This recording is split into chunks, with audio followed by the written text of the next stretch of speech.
Hey guys, and welcome back to a brand new video. Today, we're actually in a little bit of a different location. This is my new apartment here in Dubai, and I'm stoked to be here. So this is currently the filming setup. I hope you guys like it. I hope it looks pretty tasty. In my opinion, I think it looks great. But anyway, today we're gonna be diving into Lightroom. I was actually just doing an Instagram Q&A, and someone asked to do a full Lightroom Classic beginner's breakdown of everything inside of Lightroom. Now, of course, I'm not going to be diving into absolutely every nitty-gritty part of Lightroom. That would honestly take hours, but I'm just going to be showing you exactly from head to toe what I kind of do, but not only my workflow, I'm going to break down all the tools inside of Lightroom as well. So this is going to be a complete beginner's crash course for anyone getting into Lightroom Classic. And of course, everything that I'm going to be talking about today is also going to, I guess, relate and be, cross. You can also adapt this to Lightroom, just normal Lightroom as well, on the computer and or Lightroom mobile. I've actually got a full beginner's Lightroom mobile breakdown on my channel as well. So if you guys want to check that out, you can do so here. And without further ado, guys, let's dive into Lightroom and let's get this video started. All right, so here we are inside of Lightroom, and your Lightroom probably isn't gonna look like this because I already have photos imported. But what you wanna do is you just wanna open up Lightroom and then you wanna head over to the library tab. Now, in my opinion, this is how I import my photos. What I'm gonna do is I'm gonna open up my Finder, and then I just got this one photo here that I have conveniently picked for this YouTube video, and I simply just drag and drop it onto Lightroom. And then there we go. So now we are in this area here, which is perfect. And this is the importing section of Lightroom. So what you can do here, if you have more than one photo, you can go through and select what ones you do and don't want. You can double click here. You can have a look at the photo as a little bit bigger to give you a bit more of an idea of what you're actually importing. And then you can also zoom in. So you can zoom in here, be like, I like this one, I don't like this one. Whatever the case, you can include in the import. And then you can, of course, right down here, go back to, I guess, where you can see all your photos, which is ideal. The other thing that's really important in here, in my opinion, is the add to collection. So what you can do is you can add to collection, and then you can create a new collection, and we can call this YouTube video Lightroom tutorial. Oh, okay, yeah, I had a feeling I made a mistake there. Goodness me, tutorial. And then we can create that, and then we can just add it straight into a collection here. And of course, every photo you have selected is also going to go into that collection, which is nice. But without further ado, let's hit import, and then we are here in Lightroom. So instantly, there we are going to be dropped into the library tab. Now, you can't really do much in the library tab apart from organize your photos. And in my opinion, and in my experience and what I do, is I don't ever play around with different catalogs, or really, to be honest with you, different collections. I sort all of my photos out inside of Finder. I make sure everything is really dialed in over there instead of on Lightroom itself, because if I get a new computer, or if I go to someone else's computer, or whatever the case, if I'm just not on this current computer that I was editing on in the first place, things are gonna get super messy. So if I have a really nice file setup and system off of Lightroom, things should be really nice on Lightroom as well. Make my life just a little bit easier.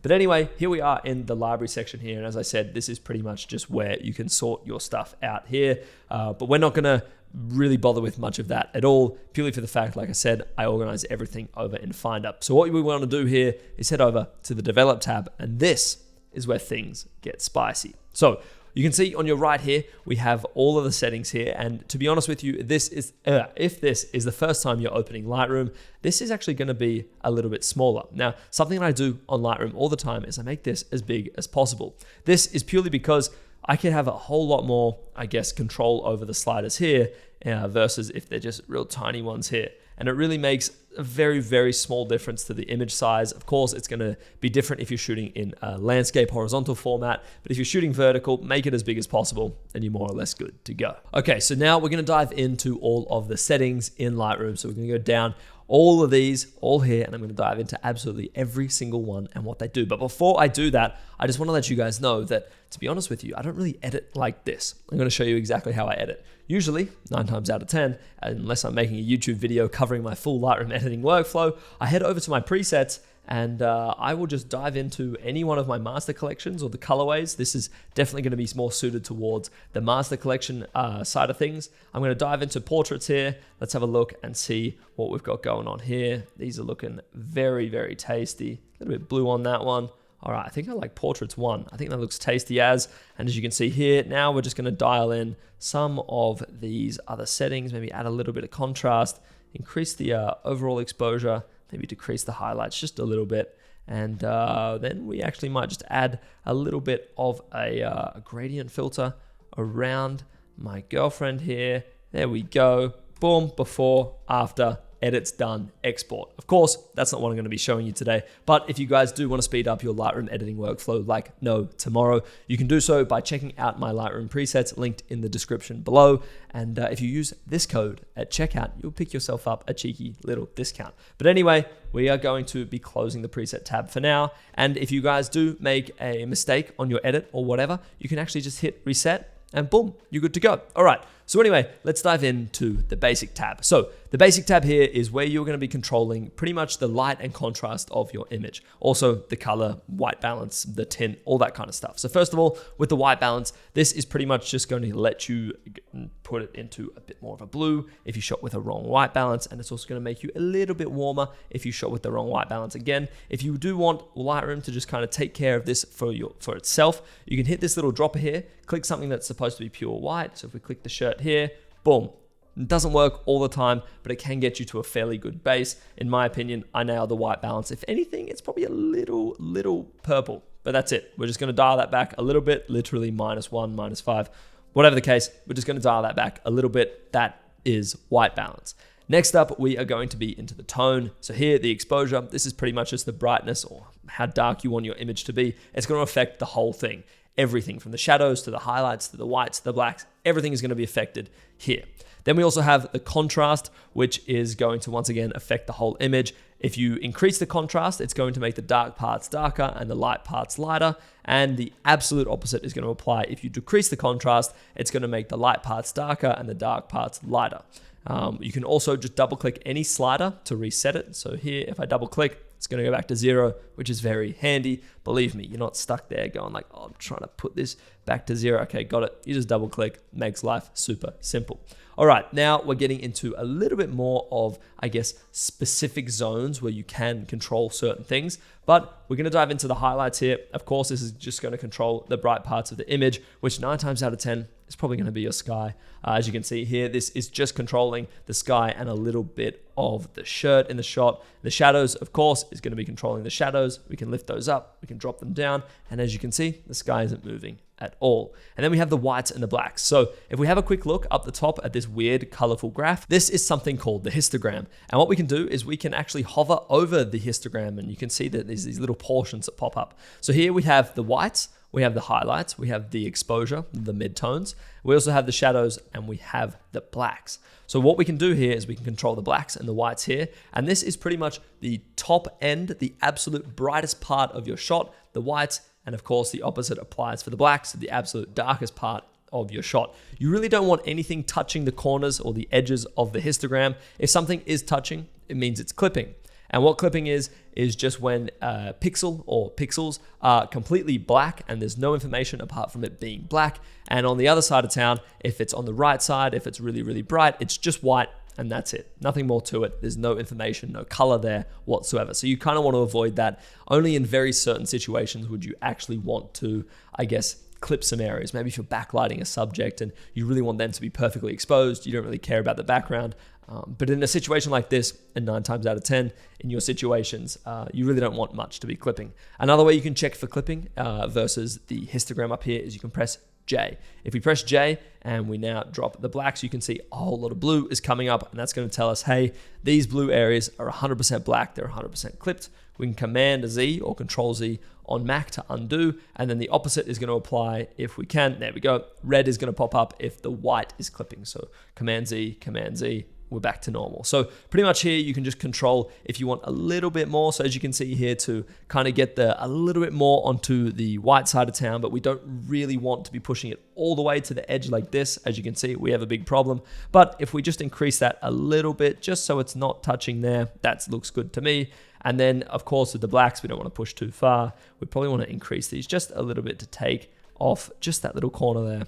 And then in my opinion, we're pretty good to go. So now what I'm gonna do is I am just going to change up what we have here just a little bit, add a little bit of contrast. You can also see a before and after by pressing the backslash. So one backslash is gonna show you before, after. You can also do it down here. In my opinion, I really don't like doing this. I much prefer hitting the backslash, as you can see, on top of each other. And you can also check if you're pushing it far too much. This also, I don't know, just not a vibe. I mean, hey, if it works for you, great. If not, then yeah, use the backslash. And in my opinion, that is where it's at. All right, so that is pretty much the basic tab wrapped up. We then have texture, clarity, and dehaze. Texture, of course, if you crank this up, you're gonna get a lot more of a, I don't know, in my opinion, a grosser shot. It's just gonna make things a little bit more, I don't know, sharp. And for my opinion, this isn't a vibe. Usually I actually decrease the texture ever so slightly. It kind of helps the out of focus areas in the background stand out a little bit more. Well, actually not stand out, but I guess just make them blurrier, if you will. And it's very similar with clarity. If we increase the clarity like that, as you can see, this really does not look nice. Of course, you wanna use it as you see fit, and every photo is going to be different. But once again, I actually decrease the clarity ever so slightly. Things still stay really sharp, in my opinion. As you can see here, before and after. It's not looking unsharp. It just helps those out of focus background elements look a little bit nicer. And then we've got dehaze here, which is just going to help bring richer colors and contrast to your shot. So if we increase this here, as you can see, we're getting a lot richer contrast, we're getting a lot richer colors. And then if we decrease the dehaze here, things just get really gross. So if you're shooting in, let's say, really foggy environments, this is a really perfect tool to use, as you can kind of decrease the fog around these areas. We might even be able to see it up here in this mountain behind. There we go. You can kind of see that's kind of tidied up the fog a little bit if we have a look, as you can see. But in my opinion, I don't really play with the dehaze all that much. It's personally just not my style. But yeah, this can help save shots, especially if things are really cloudy and you need to be able to see through some of that cloud. But as you can see, obviously it doesn't work with something like this that is just pure, like just a big chunky cloud. But anyway, moving on. We then have vibrance and saturation. I leave these always as is, and I always play with my saturation down here. So yeah, in my opinion, I leave these all pretty stock standard. I don't touch them all too much. That's just my style. If it's not your style, play with them as much as possible to kind of dial in your own looks. All right, moving on to the tone curve here. Now this is pretty much another way you can be adjusting the exposure and the contrast of your shot. And in my opinion, this is where I much prefer playing with the contrast and exposure of my shot for one sole reason, and that is because you can play with the midtones. So with the tone curve here, you've got 5 sections. You got the blacks, you've got the whites, and then you can also just press on the tone curve wherever you like, and you can place dots. So we're just gonna remove all of those. Well, there we go. And so we've got the shadows here, we've got the midtones here, and we've got the highlights. So what I do is I come in and I drop all these points. Also, if your tone curve's not looking like this, you may have it looking like this. I make sure I'm on this one, and then I'm going to cover these as well. This is pretty much just like a nice kind of way you can, I guess, do it a little bit more visually, but I much prefer doing it this way as I have full control. So what I do here, 9 times out of 10, is I'm going to drop the shadows, giving it a little bit more of a deeper, richer feel. And then I'm going to increase the increase the midtones and the highlights. And that is just going to give us a little bit more contrast and a little bit more punch. And then I'm also going to increase the blacks ever so slightly, which is going to give us a nice little fade over the entire image. Now, with the tone curve, things can get out of hand really, really quickly. So for example, if I just increase something like this, the midtones like crazy, I don't know. To me, this looks like an edit out of 2007 you could do on like your Nokia phone. Not really a vibe. We're going to Command Z that. But yeah, just take it pretty easy with the tone curve. And for me, this is usually where my tone curve stuff stops. Of course, every photo is going to be different. Sometimes you might need to push the highlights a little bit more. As you can see, we're going to be clipping if we do. You know, this, that, and the other. You kind of just want to play around with it. But yeah, a nice simple S curve is what I put on my shots. And I just raise those blacks ever so slightly, and it gives a nice little fade to my blacks. Now you might be wondering, all right, Zach, what are these red, green, and blue curves for? Well, this actually has more or less nothing to do with exposure and has all to do with color. So for example, if we drop some points here like we just did, you can push and pull different I guess, colors into different areas. Now, I use the color grading tool for this. I don't use the tone curve for this. But for example, if we wanted a little bit more blue in the shadows, we could just pull some of the red away and push the blues into the shadows. And same thing for the midtone, same thing for the highlights. You get the idea. Once again, these tone curves can make a really, really big impact on your shot, so you don't want to push and pull them all that much. But for me, I'm just going to reset these, of course, by double clicking. And yeah, I'm going to leave them as is, and that is the tone curve sorted. Okay, so moving into the HSL sliders. This is where, in my opinion, it gets really tasty. So really, what you can do here is you can dial in all of your colors and you can make them look exactly how you want them to. With the hue, this is going to change the, I guess, value of the color. So for example, if we look at blue here, if I slide this over to teal, the green side of life, we're going to get a bad looking photo, but this is the idea, right? So you can push and pull it into different areas. Obviously, we're not going to make it purple, we're not going to make it green, and you can do this for all your colors, and then you can also do the same with saturation. So I can focus in on blue and I can desaturate that, which is something that we're going to do. We're also going to desaturate the greens and the yellows to kind of give it a little bit more of a moodier vibe here, and we are going to desaturate the purples and the magentas. Something you do want to keep in mind, red, orange, and magenta can sometimes be found in the skin tones. Sorry, I just touched my mic. Magenta can sometimes be found in the skin tones, but orange and red definitely make up a majority of the skin tones. If we zoom in here and we desaturate the oranges, as you can see, we are now dealing with, I don't know, not a vibe. So what we're going to do is reset that there. And then, of course, with the red as well. Red more around the lips, the nose, the eyes. But as you can see here, we can only really see the skin. So if you want to make yourself a little bit tanner, now, of course, do this with caution. Just increase the orange saturation and more or less you're going to stand out and be good to go. So yeah, as you can see here, we are just going to play around with this a little bit more. We are not going to change all that much. We might dial these greens, make them a little bit warmer. Nothing too crazy here. I like the blues where they're at. To be honest, we might dial them back just ever so slightly before, after. Things looking pretty good in my opinion. And then we also might just tone down the luminance, because the luminance is actually where you can control the brightness of the colors. So for example, if I drop the orange, oh dear. If I increase the orange, oh dear. So we just want to, I'm just going to drop the luminance ever so slightly. And then also with the yellow, as you can see, there's a little bit of yellow in the skin tone too, which is more than fine. We might make the yellow a little bit more red as well. Hopefully that hasn't affected the grass all that much.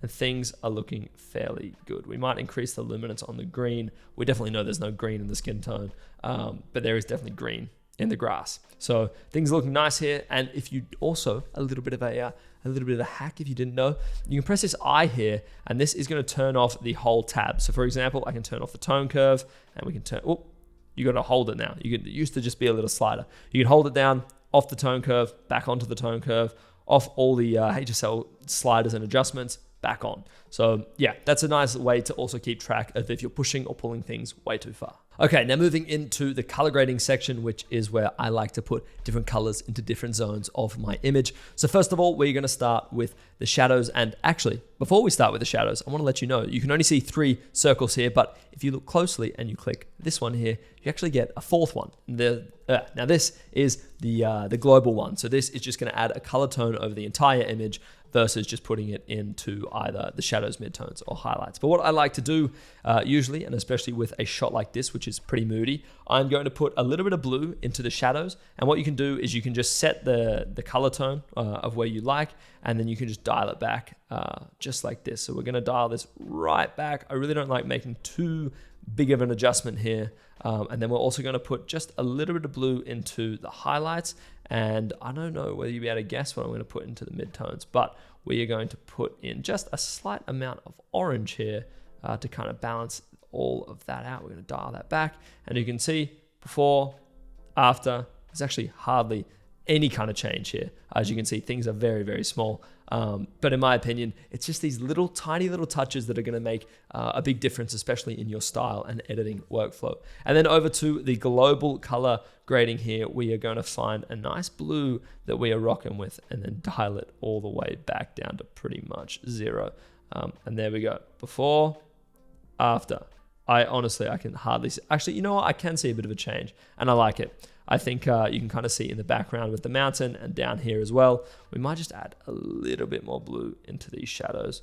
And there we go. Before, after. All right, it's subtle, but I like it. This is just my style. But anyway, you can play around with that. You guys kind of get the idea. Okay, so now moving on down to sharpening. This is something that I don't touch once again. I think all my shots that are coming out of my cameras are more than sharp enough. The lenses I use are great. I don't need to worry about this whatsoever. But if you need to sharpen your photos, you can do so down here. And this is another reason why I dropped the texture and the clarity of my shots, because I don't like that over sharpened look and feel. I like things to be, I don't know, just a little bit more natural. Things in real life aren't super tack sharp. And in my opinion, I don't want that in my shots anyway. So anyway, if you want more sharpening, you can increase the sharpening. You can also increase the masking, which is kind of going to give you a little bit more control over where you do and don't sharpen your image, if you will. And yeah, that's pretty much the sharpening tool knocked over. Sharp or not sharp, you guys make the call. This new noise reduction little tool here that Lightroom has, I guess, integrated recently is pretty cool as well. If you are shooting at high ISOs, what you can do is you can hit denoise. Now, to be honest with you, I've never used this tool, but I have seen a YouTube video on this tool and it's brand new. What it's also going to do is it's going to create a brand new image, which is, I guess, it's just going to take up more storage on your computer. So only use this if you really need it. This is something I don't need to use because I'm only shooting at ISO 400, but you can go in here and you can pretty much just see the cleanliness of it. So if we turn this off and turn it back on, you can kind of see just in here, I guess, there we go. Yeah. So as you can see, you can just actually click and hold. You don't need to press this button here. But yeah, you can see it just cleans up the noise a little bit, makes it look juicy, but I like a little bit of grain. And no one, especially on Instagram, after the whole Instagram compression happens, is going to be able to see these little changes. But if you do want to clean up your shots, this is a great way to do it. And yeah, this is a cool tool. Of course, AI. What's not AI these days? Maybe I need an AI to help me speak normally. Sometimes, who knows? Anyway, moving on to lens correction.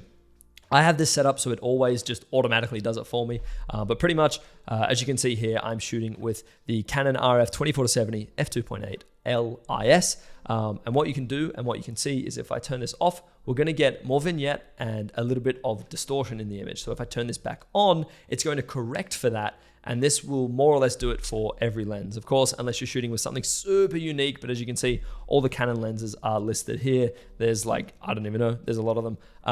But yeah, more or less, you just want to kind of go in, you want to find, if you're shooting with a Tonica lens and you are shooting with the 17 to 35 f4, it's going to give you this look. But yes, if we just set this back to auto, that is going to automatically do it for us. Nice, simple, and easy. And then you can also remove chromatic aberration. This isn't really something I need to worry about, especially because there's no like blooming highlights and I'm shooting with a very nice lens. But if you're shooting with maybe an older lens and you're shooting with light, as you can clearly see like the outline of it, usually you might get a bit of a purple or a green tint around that, depending on what lens you're using. And this is just going to clean up those and make them look a lot more natural by clicking this on. All right, moving on to transform. This is where you can make all kinds of changes to your image.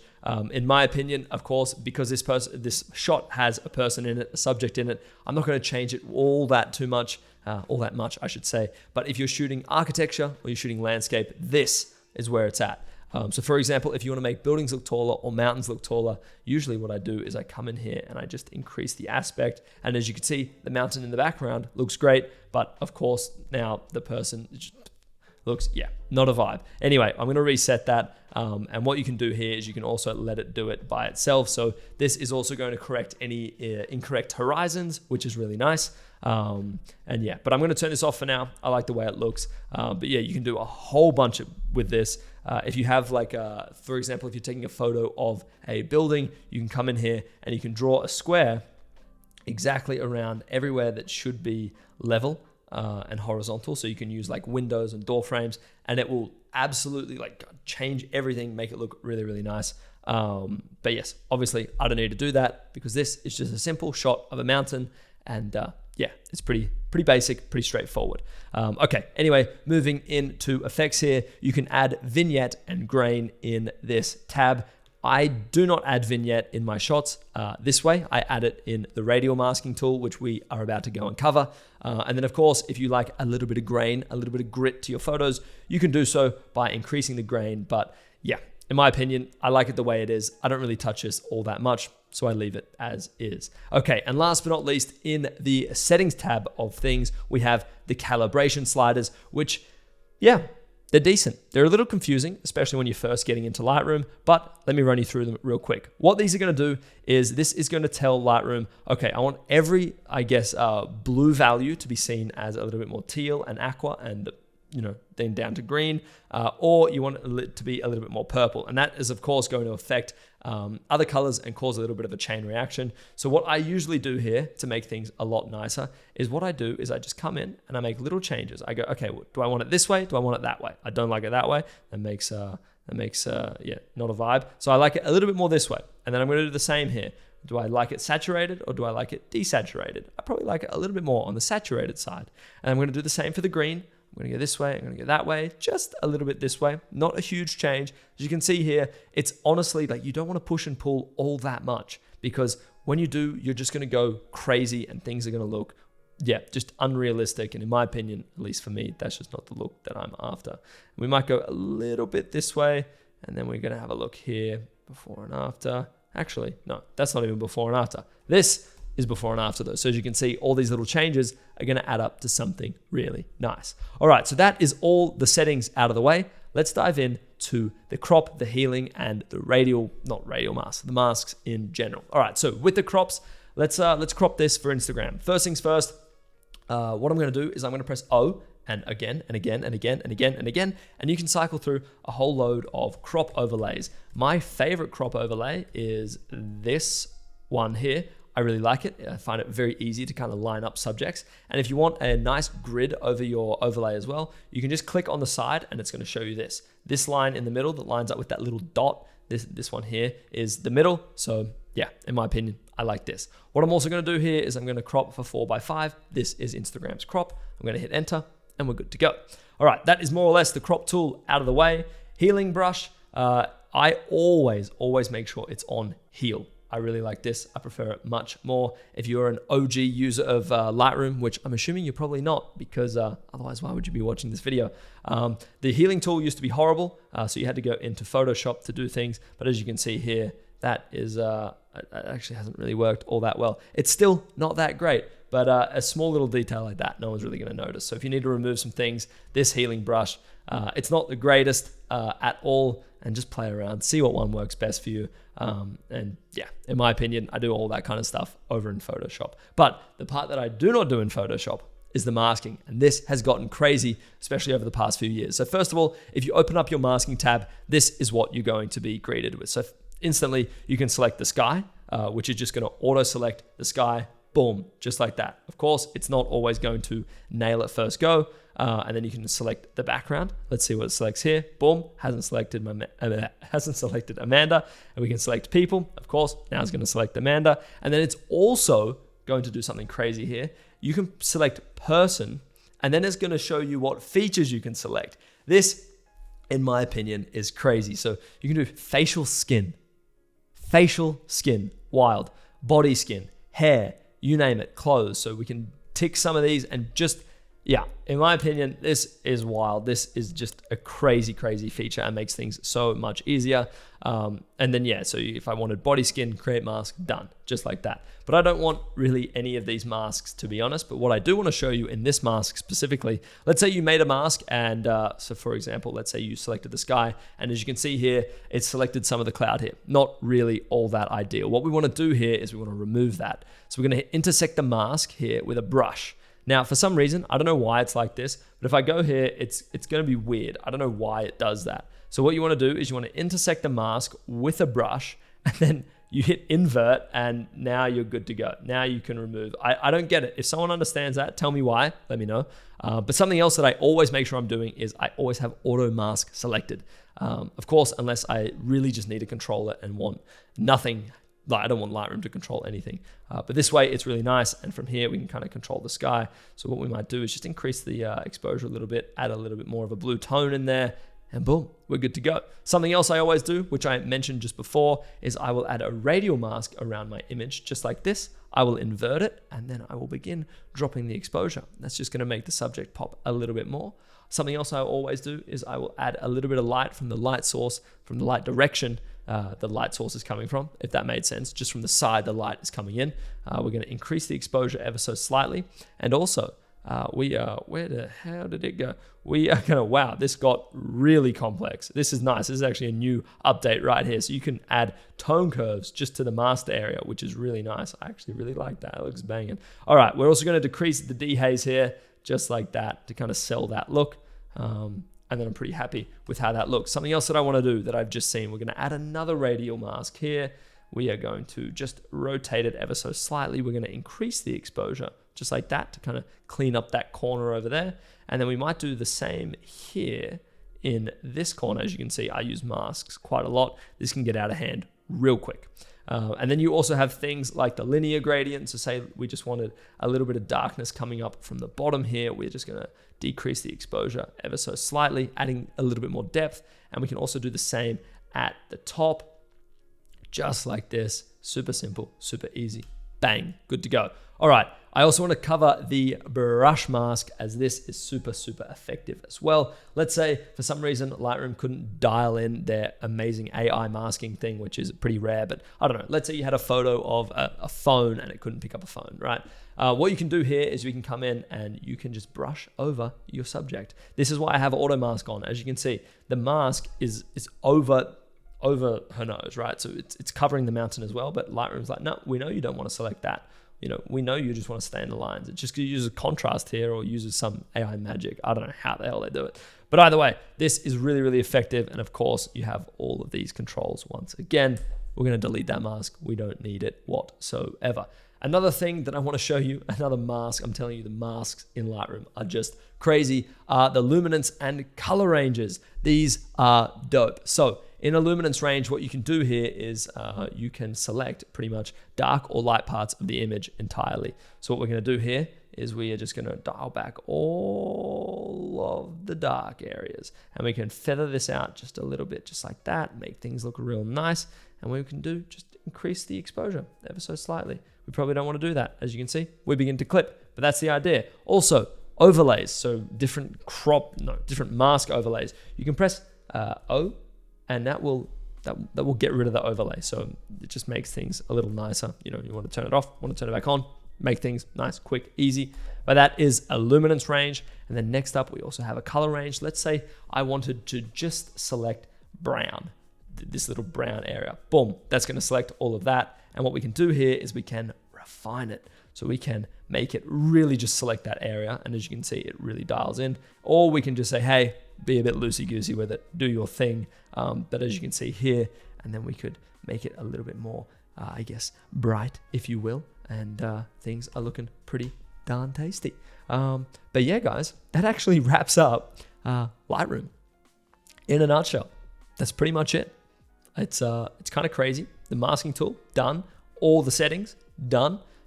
Crop, done. Healing, still very average. But either way, guys, that pretty much wraps it up. Let's quickly go over export settings. So let's say we're happy with this before, after. I'm happy with this. Hopefully you're happy with this. Command-Shift-E or Control-Shift-E. It's going to bring this up right here. These are the export settings I use for Instagram. So as you can see, nothing really changes up here whatsoever. This is just where you want to put the file. But where it does change is make sure you're exporting in JPEG, quality 85 to avoid that Instagram compression. Color space sRGB. Image sizing, resize to the long edge, 2700 pixels. Resolution, 72 pixels per inch. Absolutely beautiful. Boom, bang, exported, done. All right, guys, that is going to wrap up probably what is going to be one of the longest YouTube videos I'll ever make, or I've ever made. I don't know. Maybe we do a longer one next. Maybe I go through Premiere Pro and it takes 8 hours. Anyway, that is Lightroom wrapped up in a nutshell, guys. I hope you've been able to learn something in this video. Goodness me, I know we've gone through this fast, but it's been insightful. It has covered absolutely everything we've needed to, and it's going to set you up for a really strong Lightroom beginning and hopefully be able to let you dial in a solid workflow. But anyway, guys, that is going to wrap up today's video. If you have enjoyed, let me know down below. If you're new around here, a subscribe would mean the absolute world, and I will catch you in the next one. Peace.